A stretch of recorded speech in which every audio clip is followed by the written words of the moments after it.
Yo. So today, I'm gonna teach you how to DC branch. Not as hard as you think. Basically, the key secret to DC branching is flicking. My controller. So basically, what the motion is now you can do it this way, you can do it this way. I don't care. However you feel comfortable. Now, a lot of pro players do it this way.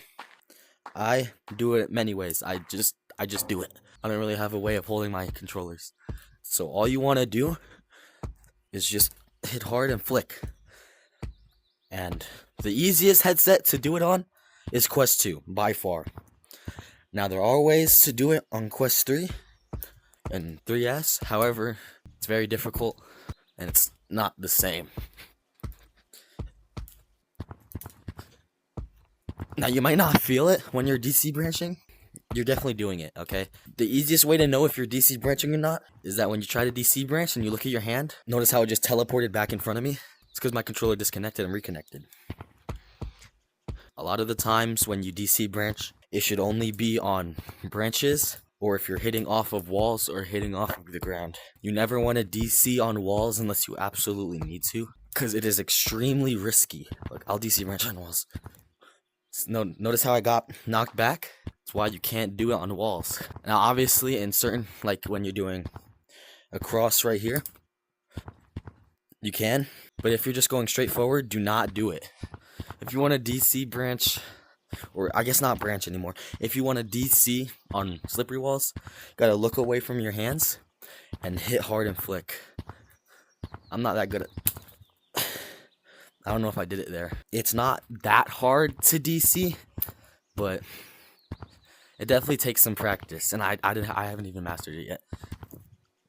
However, DC branching is almost essential if you're on Quest 2, because it helps you make jumps way easier like that. I did not even crouch for that.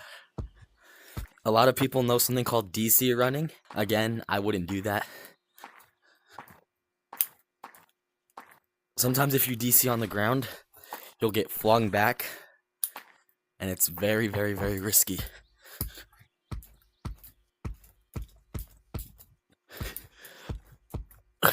Yeah, basically all you gotta do is just flick and hit hard behind you. DC running is extremely risky. I don't recommend doing it. The lower the hertz, the easier it is to DC, but it's only by like a little bit. If you don't have access to like anyone else to watch you to see if you're DCing, or like if you just don't know if you're DCing or not, you can go over here and you can go into city and you can practice right here. My controllers are gone. You can just flick like that and it should DC.